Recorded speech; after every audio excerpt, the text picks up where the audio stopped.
Puji nama Tuhan, Shalom. Kasih Tuhan beserta kita semua.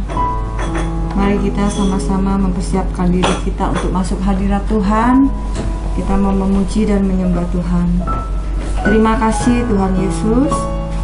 Kami bersyukur atas kasih-Mu, penyertaan-Mu yang sempurna dalam hidup kami, pemeliharaanmu dalam hidup kami. Hanya satu kata yang selalu kami naikkan bagi-Mu Tuhan, rasa syukur kami padamu. Terima kasih untuk keberadaan kami pada hari ini. Kami boleh datang beribadah bersama keluarga kami untuk memuji dan menyembah-Mu. Dalam hadirat-Mu kami beroleh ketenangan jiwa kami, ketenangan hati kami. Kami beroleh pemulihan keluarga yang sakit dan juga yang beban berat. Tuhan, Engkau beri kelegaan dan kesembuhan. Terima kasih Tuhan. Roh Kudus menjamah setiap kami dalam pujian penyembahan kami. Di dalam nama Tuhan Yesus kami berdoa, kami mengucap syukur. Haleluya, amin.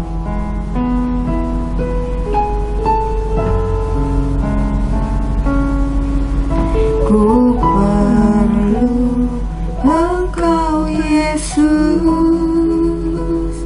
haus jiwaku menantikan-Mu. Ku percaya Kau penuh pengharapan-Ku di dalam-Mu. Ku perlu Engkau Yesus, haus jiwaku menantikan-Mu. Kami percaya, ku percaya Kau penuh pengharapan-Mu di dalam-Mu.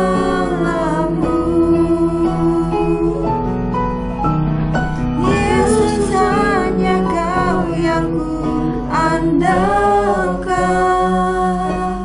melebihi siapapun juga. Yesus, hanya Kau yang ku percaya di setiap waktu. Tiada lain yang kuandalkan selain Kau, Yesus. Kami perlu Engkau, Tuhan Yesus. Ku perlu Engkau Yesus, haus jiwa kami Tuhan menantikan-Mu.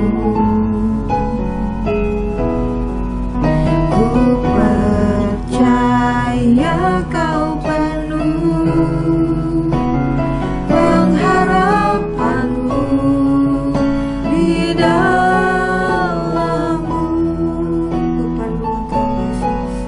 Ku perlu Engkau Yesus, haus jiwaku menantikan-Mu.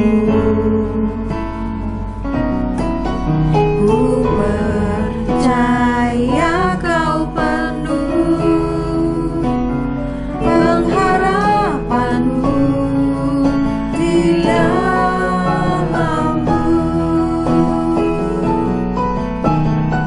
Yesus, hanya Kau yang ku andalkan, melebihi siapapun juga.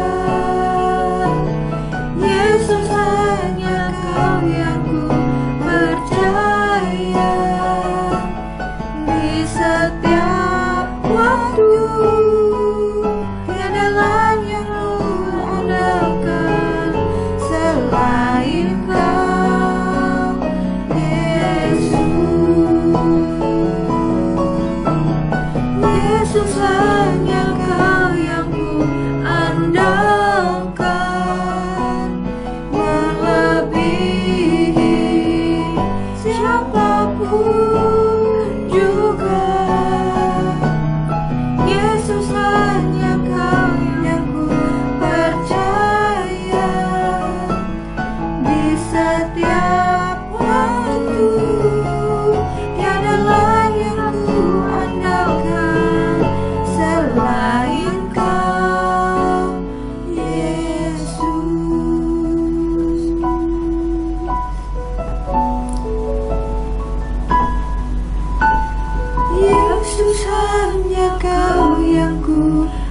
andalkan, melebihi siapapun juga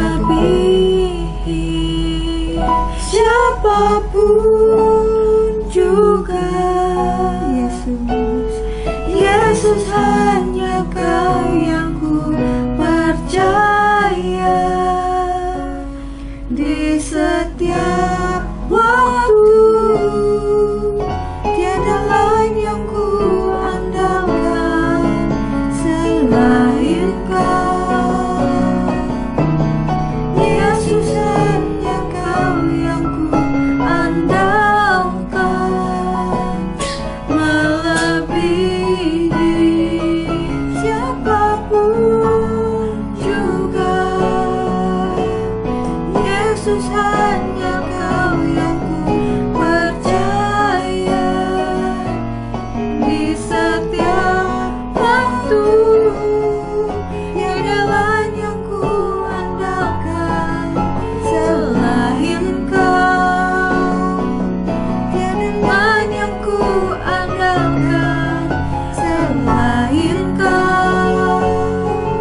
Tiada lain yang ku andalkan selain Kau.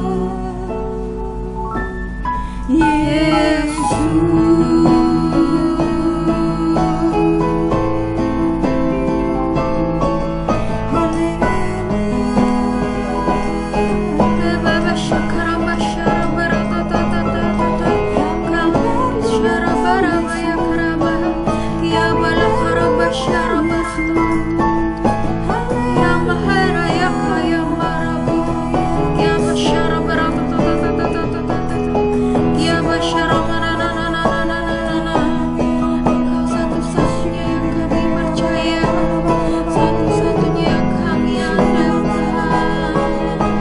Allah kami, tiada lain selain Engkau Tuhan. Ya bakira baya barabasyara ya barabasyara ya maya rana kami menyembahmu Tuhan. Ya barabasyara lawat setiap kami Bapa. Ya bakira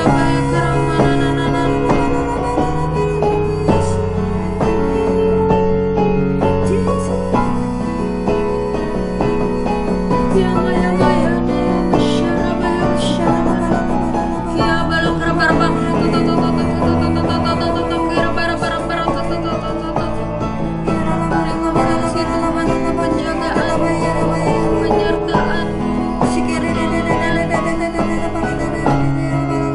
Kau lepaskan kami dari segala Kau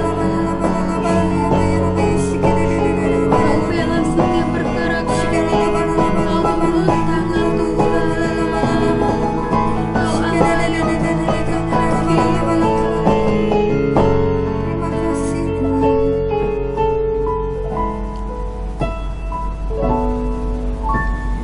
Yesus hanya Kau yang ku andalkan. Ini pernyataan kami Tuhan. Melebihi siapapun juga. Yesus hanya Kau yang ku percaya.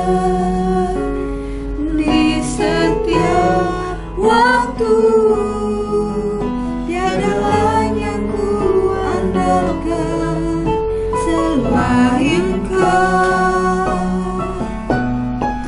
Yesus hanya Kau yang ku andalkan,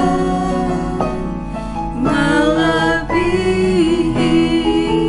siapapun juga.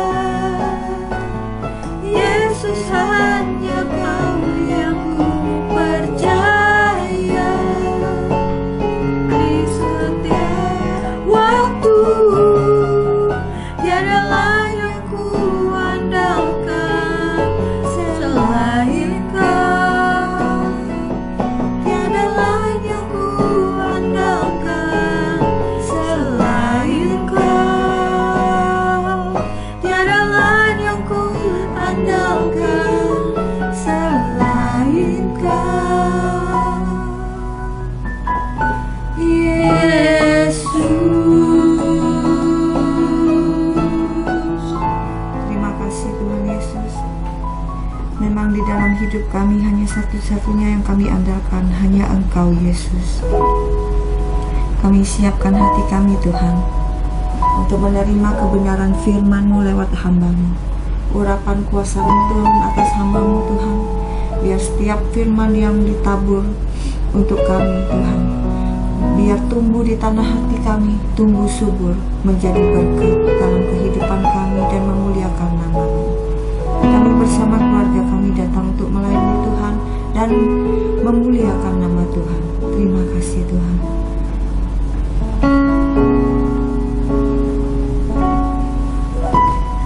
As we come into your presence, Lord, lifting our heart as one, and with one voice we sing, promise to be faithful till the end, forever love you, our God. As for me and my house, we will serve you, Lord, together forever. We will love you more. Your love is higher than the heavens. Lead us as one. Great is your unfailing love. Thank you, Lord Jesus, as we come into your presence, Lord. As we come into your presence, Lord, lifting our heart as one, and with one voice we sing, promise to be faithful till the end, forever love you, our God. As for me and my house, we will serve you, Lord, together forever. We will love you more. Your love is higher than the heavens. Lead us as one. Great is your unfailing love. As for me and my house, we will serve you, Lord, together forever. We will love you more. Your love is higher than the heavens. Lead us as one. Great is your unfailing love. As for me and my house, we will serve you, Lord. We are together forever. We will love you more. Your love is higher than the heavens. Lead us as one. Great is your unfailing love. Great is your unfailing love. Great is your unfailing love. Terima kasih untuk kebaikan, pemeliharaan, pelindungan-Mu dalam hidup kami. Deru-deru perang terdengar di antara bangsa-bangsa, tetapi kami menguatkan hati kami untuk terus beribadah dan mencari wajah Tuhan, sebab kami percaya dalam pelindungan Tuhan hidup kami aman. Sebab kami percaya kepada kebenaran firman Tuhan, maka hidup kami akan selalu diluputkan dari segala musibah dan bencana, sebab kasih Tuhan cukup bagi kami. Semaikan benih firman, Semaikan kebenaran-Mu di tanah hati kami yang subur, dan curahkan roh hikmah pengertian yang benar akan Kau di tengah-tengah kami. Berkati kami semua. Di dalam nama Tuhan Yesus Kristus kami telah berdoa dan mengucap syukur. Mari semua kita cinta Tuhan Yesus sama-sama katakan amin. Shalom Bapak Ibu terkasih di dalam Tuhan. Minggu yang lalu kita sudah lihat satu serial tentang kehidupan seorang wanita yang kehilangan suami, kehilangan anak, yang kita istilahkan dengan sebutan seorang janda. Dan tidak ada seorang pun di dunia ini mau hidup jadi janda, karena ini suatu keadaan hidup yang sebenarnya banyak dialami oleh banyak sekali kaum wanita tanpa terduga dan di luar kenyataan hidup. Kenapa? Karena semua orang ingin hidup berkeluarga, hidup bahagia, hidup punya suami, hidup punya garis keturunan, hidup diberkati Tuhan. Nah, minggu lalu kita melihat bahwa dalam kehidupan seorang janda, dalam dimensi kehidupan itu, bahwa banyak sekali janda yang hidup dalam keadaan marah, pahit, miskin, dan bahkan terkurung penjara dalam istilahnya kutuk kematian. Karena itu banyak sekali kita melihat kitab suci menggambarkan kehidupan janda-janda menurut apa yang digolongkan sesuai yang telah kita pelajari minggu yang lalu. Bapak Ibu terkasih di dalam Tuhan, hari ini kita mau lihat kembali pelajaran serial pelajaran berkeluarga. Ini masih dimensinya kehidupan seorang wanita janda, tapi kita melihatnya pada dimensi persembahan. Mari kita buka kebenaran firman Tuhan melalui Injil Markus pasal 12 ayat 41 sampai ke 44. Markus 12 ayat 41 sampai 44. Beginilah firman Tuhan. Pada suatu kali Yesus duduk menghadap peti persembahan dan memperhatikan bagaimana orang banyak memasukkan uang ke dalam peti itu. Banyak orang kaya memberi jumlah yang besar. Lalu datanglah seorang janda yang miskin dan ia memasukkan 2 peser, yaitu 1 duit. Maka dipanggilnya murid-muridnya dan berkata kepada mereka, "Aku berkata kepadamu, sesungguhnya janda miskin ini memberi lebih banyak daripada semua orang yang memasukkan uang ke dalam peti persembahan. Sebab mereka semua memberi dari kelimpahannya, tetapi janda ini memberi dari kekurangannya, semua yang ada padanya, yaitu seluruh nafkahnya." Amin. Amin. Bapak Ibu terkasih di dalam Tuhan, Injil mencatat Yesus melihat orang-orang membawa persembahan di bait Allah. Ada banyak orang kaya, kata kitab suci, memberi persembahan dari kekayaan mereka dengan pemberian yang banyak.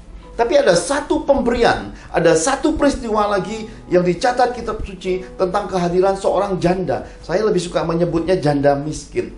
Kenapa? Karena kita tahu bahwa dalam kitab suci digambarkan perbedaan mencolok antara orang-orang kaya yang memberi persembahan dengan janda ini ketika disingkapkan berapakah pemberian di balik persembahan janda ini. Hal pertama, kita menangkap bahwa Yesus peduli pada kehidupan seorang janda. Yesus peduli pada persembahan hidup seorang janda.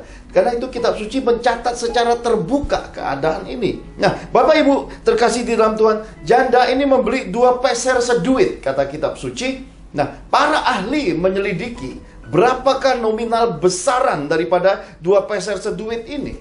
Dipercaya oleh para ahli bahwa koin itu dikenal sebagai koin Alexander Janus, yaitu kaisar yang hidup dan berkuasa pada tahun 103 sampai 76 sebelum Masehi. Jadi koin itu ternyata juga mengandung sejarah, dan para ahli penyelidik sejarah, para ahli teologi menemukan bahwa koin yang dibawa oleh janda miskin ini, 2 peser seduit ini, ada pada masa Kaisar Alexander Janus. Bapak Ibu terkasih dalam Tuhan, kita mau melihat seberapa besarkah pemberian janda ini hingga begitu menarik perhatian Yesus. Hari ini kita tahu bahwa di muka bumi masih banyak kaum wanita yang hidupnya masih menjanda. Banyak sekali janda-janda akhir zaman ini yang kita bisa lihat keadaan hidupnya. Bahkan saya berkata di salah satu kota di tempat kami diutus, janda-janda yang usia 60-70 masih mencari suami ya. Saya berkata ini sih sebenarnya sah-sah saja, karena kalau keadaan jandanya karena janda mati, janda yang ditinggalkan suaminya, ya sah-sah saja kalau mencari suami, karena ini memang dipesankan daripada terbakar lebih baik kawin. Tetapi alangkah bijaknya pada usia-usia senja, karena kitab suci berkata usia kita ini 70, kalau kuat 80. sisa umur sedikit lebih baik di usia senja dan kehidupan janda difokuskan melayani Tuhan untuk memperhatikan anak cucu mantu mungkin lebih bijaksana. Tetapi sekali lagi, segala sesuatu diizinkan kitab suci menurut pengaturan dan etika dan norma kitab suci, bahwa janda-janda yang memang suaminya meninggal dunia punya hak untuk menikah lagi. Tetapi janda-janda yang statusnya cerai, janda-janda yang statusnya ditinggalkan suami, janda-janda yang statusnya meninggalkan suami, ini sudah kita lihat penggolongannya pada minggu yang lalu. Nah, Bapak Ibu terkasih di dalam Tuhan, satu keping Alexander Janus nilainya kira-kira 1/8 sen. Jadi ketika kita menggunakan kurs dolar, hari ini anggaplah kurs dolar kita ambil rata-rata Rp15.000 dengan flat Rp15.000, kita menemukan persembahan janda miskin ini 1/8 dari 15.000. Kemudian ketika dia memberi 2 koin dikali 2, totalnya kira-kira adalah Rp3.750. Wow, Bapak Ibu terkasih di dalam Tuhan, ini malah tidak mencapai satu bayaran parkir mobil. Karena hari ini bayar parkir mobil Rp5.000. Janda ini memberi Rp3.750. Dan ini di hadapan Tuhan Yesus dianggap sebagai persembahan yang paling harum, paling besar, paling mulia. Kenapa? Karena diberi menurut ukuran dirinya, yaitu memberi seluruh nafkahnya. Bapak Ibu terkasih di dalam Tuhan, urusan persembahan diperdebatkan di mana-mana. Ada orang yang berkata, ngapain bawa persembahan? Ngapain bayar persepuluhan? Ngapain bayar nasar? Sementara yang lain berkata, aku setia melakukan firman Tuhan sebab aku tahu aku hidup bukan untuk diriku, tapi juga untuk garis keturunanku. Sebab aku percaya dalam hidup ini berkat Tuhan yang menjadikan kaya, bahwa jerih payah manusia tidak menambah kekayaan. Ada orang yang juga mempercayai bahwa dirinya ketika menyebarkan harta, ketika hidup bermurah, hartanya bertambah-tambah. Sementara yang hemat, kikir, pelit, penuh hitungan, dan maunya dapatkan yang dari Tuhan, tapi tidak mau jadi pelaku firman Tuhan. Kitab suci berkata mereka hidupnya pas-pasan, bahkan berkekurangan. Semua kembali pada pilihan hidup kita. Karena itu Yesus mengajarkan kepada kita bahwa pemberian janda dari seluruh nafkahnya ini sampai di hadirat Tuhan dilihat langsung oleh Tuhan Yesus, bahkan dicatat langsung oleh Markus di dalam Markus 12 ini, dan ini dibukakan secara transparan. Jadi kitab suci itu transparan, Bapak Ibu, tidak ada yang ditutupi soal uang. Dan Bait Allah, rumah Tuhan, menerima pemberian dari seluruh nafkah janda miskin ini. Karena itulah Tuhan pesankan kepada kita, kepada hamba-hambanya, kepada orang-orang yang melayani, kepada para gembala, kepada para pendeta, jikalau dipercayakan kepadamu harta Tuhan, kelolalah dengan bijaksana. Janganlah menyimpang dari hati Tuhan. Janganlah pesta pora dari harta yang dititipkan Tuhan di dalam pelayanan. Kenapa? Karena nanti buahnya hancur-hancuran rumpun garis keturunanmu. Saya menyelidiki ini 25 tahun dan melihat setiap hamba-hamba yang tidak setia mengurusi, tidak setia di dalam mengelola keuangan Tuhan, garis rumpun anak cucunya berantakan. Ini saya lihat, saya amati 25 tahun ini. Karena itu, marilah kita hidup takut akan Tuhan. Marilah kita belajar dari kehidupan janda miskin ini. Seluruhnya dia beri buat Tuhan.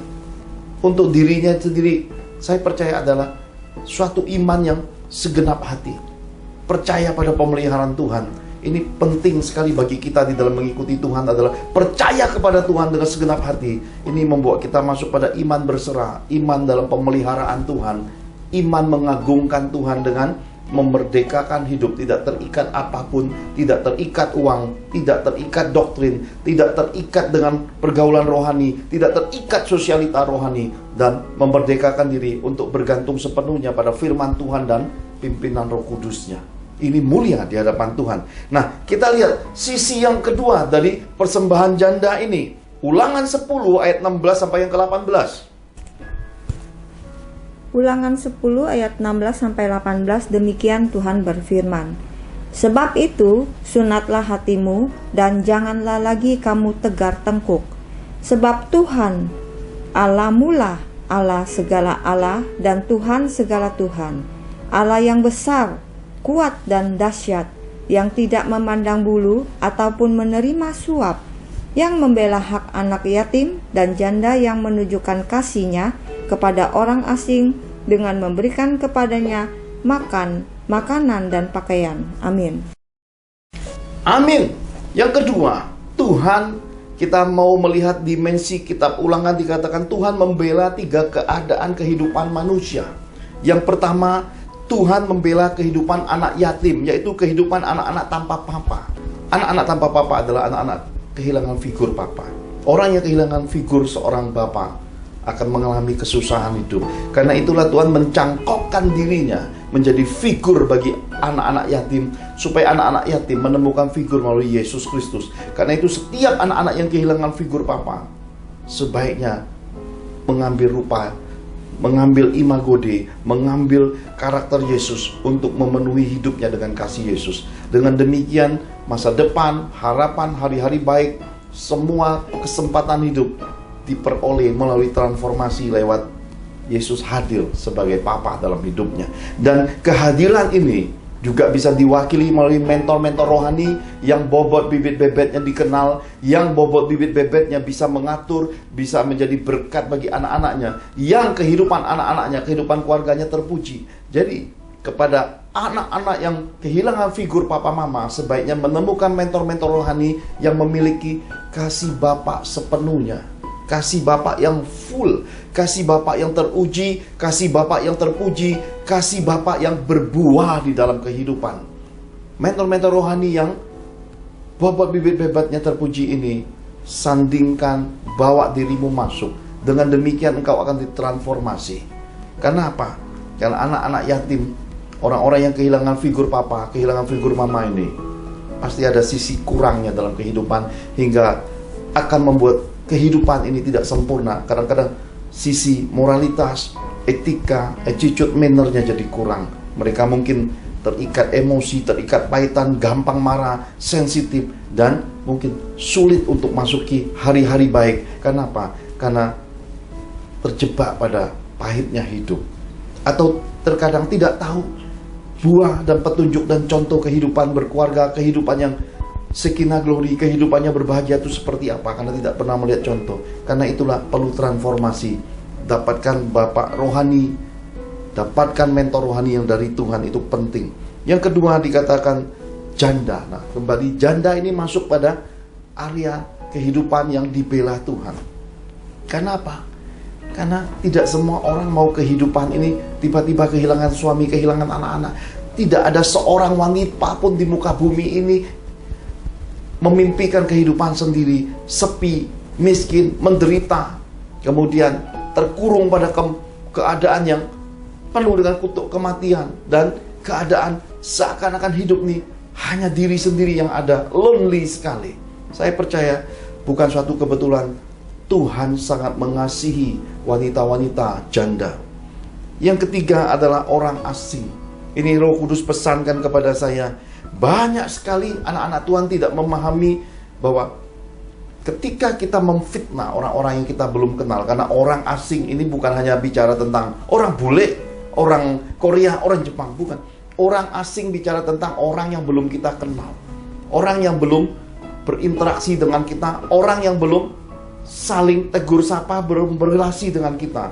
Tapi seringkali anak-anak Tuhan, kehidupan bergereja ini mengalami fitnahan, mengalami yang namanya absintus, menjalarnya akar kepahitan dan kebencian, dijalarkan di mana-mana, sehingga banyak anak-anak Tuhan membenci saudara seimannya tanpa lebih dulu mengenal. Jadi mereka membenci orang asing tanpa mengenalnya. Sedangkan kitab suci menyatakan kepada kita bahwa kita sebaiknya hidup memberi penumpangan dan berbuat baik kepada orang-orang asing. Apalagi ini saudara seiman. Jadi ketika kita membenci saudara seiman, membenci saudara seiman yang belum kita kenal, membenci orang asing dimensi rohani, sebenarnya kita sedang mengundang murka Allah masuk dalam hidup kita. Karena itu banyak sekali anak-anak Tuhan kehidupannya hancur-hancuran. Kenapa? Karena mereka membuka pintu murka Tuhan masuk dalam hidup mereka. Mereka rajin beribadah, mereka rajin berdoa, mereka rajin melakukan ritual rohani, mereka rajin berbuat baik, tapi mereka tidak menjaga lidahnya. Mereka tidak menjagai kebenaran kitab suci. Mereka membunuh saudara-saudara seimannya dengan cara menabur kebencian dan hidup dalam kebencian. Dan tanpa mereka sadar, kebencian kepada orang yang belum dikenal, yaitu orang asing ini, membuka pintu murka Tuhan dalam hidup mereka. Maka tidak sedikit yang kemudian celah pintu terbuka ini, setan masuk mendera hidup mereka dengan penyakit, dengan kemiskinan, dengan porak-poranda keluarga, dan kehidupan jadi duta setan pemecah belah di mana-mana. Ada banyak anak-anak Tuhan yang membenci orang asing, yang membenci saudara seiman yang belum dikenalnya ini, menjadi troublemaker dalam kehidupan bergereja. Sekali lagi, ada banyak orang yang membenci saudara seimannya yang belum dikenal.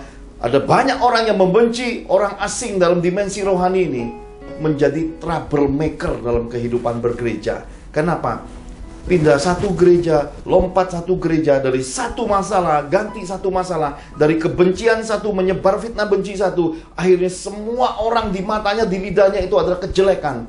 Dia lupa dirinya, dia lupa siapa dirinya, karena semua orang dalam lidah, dalam perkataannya jelek. Oleh karena apa?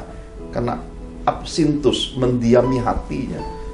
Bintang pahit itu membuat dia lupa, hingga dia membenci saudara-saudara seimannya yang belum dikenalnya. Dia menaburkan lebih banyak lagi dari apa yang dia dengar, kata-kata fitnah, kata-kata kepahitan kepada orang-orang lain, hingga bencana kepahitan ini membunuh sepertiga orang-orang beriman di muka bumi. Saya berdoa dalam anugerah Tuhan yang besar, singkirkan pergaulan kepahitan, singkirkan pergaulan dengan orang-orang yang mulutnya menaburkan kebencian, mulutnya memberi nasihat engkau dan anak-anakmu, engkau dan keluargamu, perpecahan dan kebencian. Singkirkan orang-orang yang engkau tahu jelas dia bisa memakai nama orang lain, mengutip kata orang, dan ketika diuji ternyata itu bukan kata orang lain, itu dirinya yang merangkai, dirinya yang membuat semua itu, dan dia mengataskan nama orang lain. Orang-orang ini sudah kategori fasik di dalam kekristenan.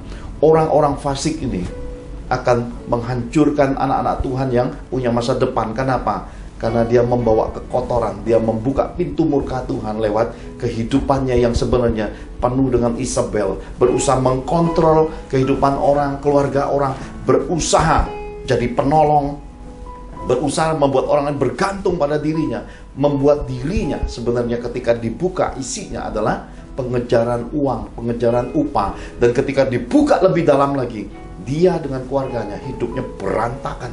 Suaminya tidak menghasilkan apa-apa, suaminya tidak kerja, dia sendiri tak punya apapun yang tersedia di dalam kehidupan keluarganya. Isinya adalah hutang, isinya adalah akar pahit. Maka orang-orang seperti ini adalah benalu di dalam kekristenan. Inilah benalu-benalu rohani yang harus saudara segera singkirkan, karena daya hisapnya akan membuat engkau menjadi kering, kemudian membuat dirimu hancur dan mati di dalam kehidupan rohani ini, dan pada akhirnya menjadi kecewa kepada Tuhan. Pergaulan yang buruk merusak kebiasaan yang baik. Ini dipesankan kitab suci untuk kita melepaskan orang-orang yang fasik, orang-orang yang perkataannya pahit, kata-katanya dusta, yang membuat kita benci dengan saudara-saudara seiman yang belum kita kenal, yang membuat kita membenci kepada hamba-hamba Allah yang murni, yang membuat kita lupa diri, yang membuat kita tenggelam dalam kebencian, yang membuat kita lupa dengan akan kerukunan berkeluarga, lupa akan keharmonisan anak cucu kita, lupa akan harmonisnya kehidupan rumah tangga yang dikenan Tuhan. Membuat kita terbuai pada kebodohan dan pembodohan di dalam kehidupan rohani, bergiat tapi di dalam pembodohan, bergiat tapi diperhamba, bergiat dan saleh tetapi menjadi budak-budak roh rohani. Karena itu Tuhan ingatkan supaya kita undur 7 langkah. Jangan lagi masuk pergaulan yang sesat seperti ini, sebab pergaulan yang sesat hanya akan membuat kita bayar harga mahal di masa depan. Tuhan pesankan khusus lewat kehidupan orang asing ini, jangan membenci saudara seimanmu yang belum kau kenal.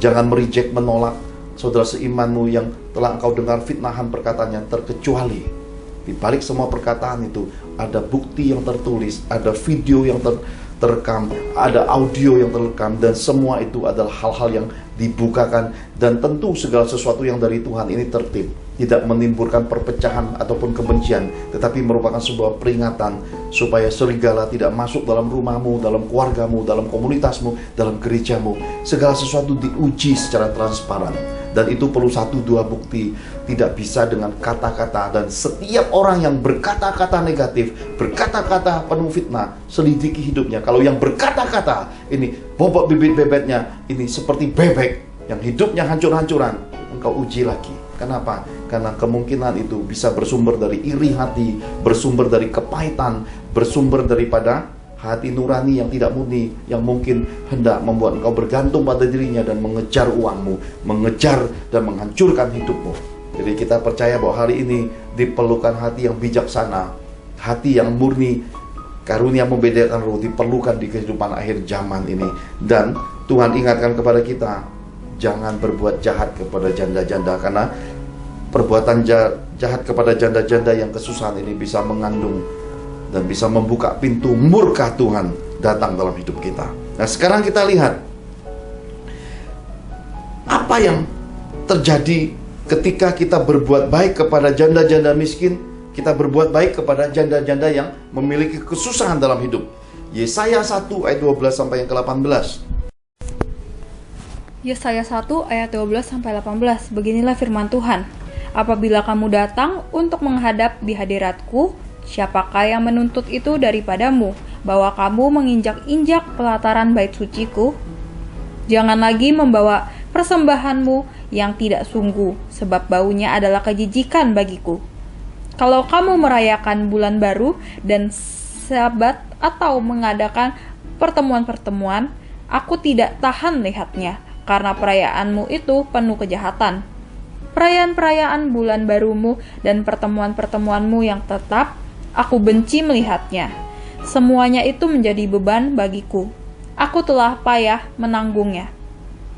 Apabila kamu menadahkan tanganmu untuk berdoa, aku akan memalingkan mukaku. Bahkan sekalipun kamu berkali-kali berdoa, aku tidak akan mendengarkannya, sebab tanganmu penuh dengan darah. Basuhlah, bersihkanlah dirimu. Jauhkanlah perbuatan-perbuatanmu yang jahat dari depan mataku. Berhentilah berbuat jahat, belajarlah berbuat baik. Usahakanlah keadilan, kendalikanlah orang kejam. Belalah hak anak-anak yatim, perjuangkanlah perkara janda-janda. Marilah, baiklah kita berperkara. Firman Tuhan, sekalipun dosamu merah seperti kirmizi, akan menjadi putih seperti salju. Sekalipun berwarna merah seperti kain kesumbah, akan menjadi putih seperti bulu domba. Amin. Amin. Kitab suci memperingatkan kepada kita bahwa dirimu, persembahanmu bisa ditolak Tuhan apabila engkau kedapatan jahat di hadapan Tuhan. Jadi Bapak Ibu terkasih di dalam Tuhan, ini nubuatan Nabi Yesaya ini harus kita pahami. Kesalehanmu, banyak hari engkau habiskan untuk rohani, banyak hal yang kau kerjakan atas nama Tuhan, dan kau banyak sekali berusaha tolong banyak orang di dalam kehidupan ini. Tapi kalau engkau sendiri kedapatan jahat di mata Tuhan, itu semua tidak ada harganya Bapak Ibu. Karena itu menjadi kejijikan di hadapan Tuhan. Karena itu setiap orang yang ingin melihat hari-hari yang baik, setiap orang yang ingin melihat sorga dalam hidupnya selagi hidup sampai nanti pulang ke rumah Bapa, harus selalu introspeksi diri, harus berani pikul salib sangkal diri setiap hari, harus menguji dirinya supaya dirinya hidup jadi berkat buat dirinya, hidup jadi berkat buat keluarganya, jadi berkat buat orang lain, dan terutama kemurnian ketulusan itu menjadi persembahan harum hidup di hadapan Tuhan. Karena itu Bapak Ibu terkasih di dalam Tuhan, kitab suci mengajarkan kita jangan sampai kita tutup mata dan tutup telinga terhadap perkara-perkara janda. Kenapa? Karena ini menjadi suatu hal yang menimbulkan murka Tuhan. Karena itulah Bapak Ibu terkasih di dalam Tuhan, yang ketiga diingatkan kepada kita tentang obat kasih mula-mula Tuhan. Ternyata obat kasih mula-mula Tuhan itu disampaikan lewat versi nubuatan Nabi Yesaya, dikatakan supaya kita berdoa, berpuasa, bertobat dari perbuatan jahat. Jadi perlu berdoa, perlu berpuasa, daging ini perlu dikalahkan, dan hidup ini perlu fokus kepada Tuhan. Karena kita berdoa, berpuasa, kita abaikan haus laparnya, kita fokus mencari wajah Tuhan. Tapi tidak cukup untuk membuat diri lapar dan haus saja. Ternyata perbuatan-perbuatan ini harus dipertobatkan. Semua perbuatan tidak sesuai dengan kitab suci itu harus diluruskan kembali. Kemudian otoritas hidupmu, uangmu, pangkatmu, perkara-perkara yang ada padamu yang engkau putuskan, yang engkau berkuasa di atasnya, pakailah untuk keadilan. Kuncinya adalah keadilan. Adil buat dirimu, adil buat keluargamu, adil buat orang lain, terutama sesuai dengan keadilan Tuhan. Berbuat baiklah dengan kekayaan hidupmu.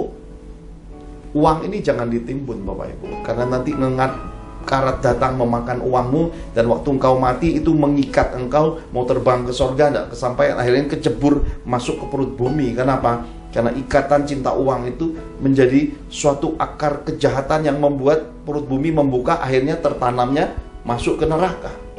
Uang itu dikelola. Kita hidup butuh uang, tapi kita tidak hidup untuk uang. Jadi uang itu harus dipakai untuk memuliakan Tuhan. Hartamu itu dipakai untuk memuliakan Tuhan. Jangan engkau berhalakan keuanganmu, depositomu, kekayaanmu, perusahaanmu, gerejamu, ministrimu, bahkan orang-orang sekitarmu, jangan kau berhalakan. Karena semua itu milik Tuhan. Engkau harus ingat bahwa hidup ini sementara, bahwa segala yang ada dalam hidup ini harus menjadi alat, menjadi media untuk memuliakan Tuhan. Kemudian diingatkan kepada kita, belalah hak anak-anak yatim, perjuangkanlah perkara janda-janda. Dengan demikian kita mengalami suatu pemulihan, obat dari Tuhan. Dosa kita ya, seperti kirmisi, dosa kita seperti kain kesumba merah, itu bisa ditransformasi, bisa mengalami pengampunan dari Tuhan. Kenapa? Karena kita berbalik dari tingkah laku yang jahat, bertobat dengan segenap hati, melakukan hukum Tuhan dengan segenap hati, dan meninggalkan sifat manusia lama, menanggalkan segala keinginan yang jahat dari manusia lama, melepaskan segala kehidupan yang lalu yang bejat, yang kotor, yang melanggar firman, yang merugikan banyak orang itu. Dan hari ini berbalik, hidup menjadi pelaku firman, hidup memberkati sesama, hidup bermurah, dan segala yang ada padamu itu kau semaikan, dan kau menjadi pejuang bagi keadilan bagi anak-anak yatim dan janda-janda. Maka engkau akan mengalami transformasi. Dosamu yang lalu akan dihapuskan, kehidupanmu akan ditransformasi, akhir hidupmu, bahkan rumpun garis keturunanmu, anak cucumu akan diberkati Tuhan. Haleluya. Nah Bapak Ibu terkasih di dalam Tuhan, saya percaya bukan suatu kebetulan bila Tuhan pesankan kepada kita tentang pelajaran janda dalam dimensi persembahan ini. Ternyata mengingatkan kepada kita kalau hidup sebagai janda pun adalah janda yang terfokus untuk Tuhan, hidup melayani Tuhan, hidup memuliakan Tuhan sampai garis akhir, jadi contoh, jadi teladan bagi anak cucu, jadi berkat bagi banyak orang. Dan kita yang hidup berdampingan dengan janda-janda yang miskin, janda yang kesusahan ini, adalah kewajiban kita untuk menolong, untuk memelihara dan memberkati mereka, terutama yang masih rumpun keluargamu lebih dulu. Sesudah itu boleh kau lanjutkan kepada yang di luar rumpun keturunanmu. Kenapa? Karena marilah bergerak dari hal yang kecil menuju hal yang besar. Kerjakan yang kecil, maka yang besar bisa engkau kerjakan. Karena itu lakukan kasih, lakukan segala perbuatan iman, perbuatan kasih dalam hidupmu tanpa pamrih, dan tidak perlu kejar pujian manusia. Lakukanlah segala hal yang baik ini dengan tersembunyi, maka Bapa di tempat tersembunyi akan membalasmu dengan kebaikan, dengan kemurahan, panjang umur, diberkati anak cucumu, dan segala yang ada padamu akan ditambah-tambahkan. Bahkan benih yang kau semaikan itu Tuhan kembalikan menjadi tuaian yang besar dalam kehidupan. Haleluya. Kita akhiri ibadah ini. Pastor William akan tutup dengan doa untuk kita menerima berkat-berkat Bapa Surgawi. Mari kita angkat kedua tangan kita di hadapan Tuhan sama-sama. Bapak Ibu terkasih dalam Tuhan, kita baru saja dicerahkan firman Kristus tentang janda dari sisi persembahan hidup. Kitab suci menyatakan secara terbuka bahwa Tuhan Yesus peduli pada janda, Tuhan Yesus peduli pada persembahan hidup seorang janda. Bahwa Tuhan membela 3 keadaan kehidupan manusia yang salah satu diantaranya adalah kesusahan hidup seorang janda. Ketika kita berbuat jahat pada mereka, maka murka Tuhan akan menimpa hidupmu, dan kebaikan yang kita berikan kepada para janda-janda yang mengalami kesusahan hidup ini, kita akan memperoleh berkat Tuhan yang luar biasa. Bahkan kebaikan dan kasih kepada janda-janda tua merupakan obat kasih mula-mula Tuhan. Bapak Ibu terkasih dalam Tuhan, mari kita akhiri ibadah kita Mari kita tutup dengan doa sepakat untuk menerima berkat-berkat Bapa Sorgawi. Mari kita angkat kedua tangan kita di hadirat-Nya. Demi otoritas Bapa Sorgawi, terbukalah tingkap-tingkap langit dan disediakannya benih-benih terbaik dalam kehidupan. Diberkatinya hidup kita, apa saja yang dikerjakan dibuat Tuhan berhasil. Para malaikatnya diutus melindungi hidup kita dan melindungi keluarga kita. Perbekalan makanan kita disediakannya, berkat keuangan kita dilimpahkannya, berangkas dan rekening bank kita diisi Tuhan dengan limpahnya. Dalam kemuliaan Bapa, dalam anugerah Tuhan Yesus, dalam persekutuan Roh Kudus, kita terima semua berkat Tuhan ini. Sama-sama kita katakan amin. Amin. Tuhan Yesus memberkati.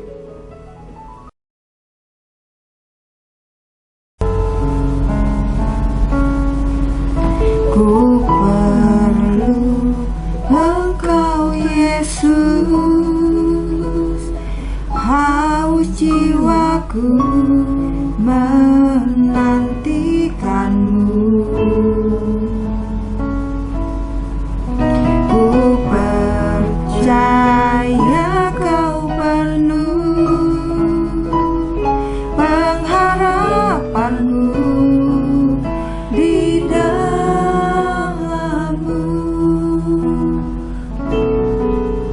Ku perlu Engkau Yesus,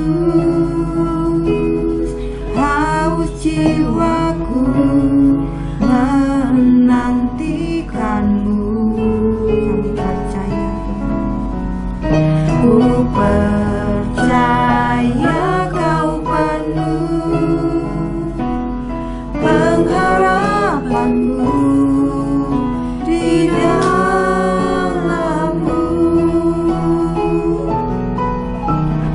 Yesus, hanya Kau yang ku andalkan, melebihi siapapun juga. Yesus, hanya Kau yang ku percaya, di setiap waktu tiada lain yang mengandalkan selain Kau, Yesus. Kami perlu Engkau, Tuhan Yesus. Ku perlu Engkau Yesus, haus jiwa kami telah menantikanmu. Ku percaya Kau penuh pengharapanmu di dalammu. Ku perlu Engkau Yesus, haus jiwaku menantikanmu. Ku percaya Kau penuh pengharapanmu di dalammu. Yesus, hanya Kau yang ku andalkan,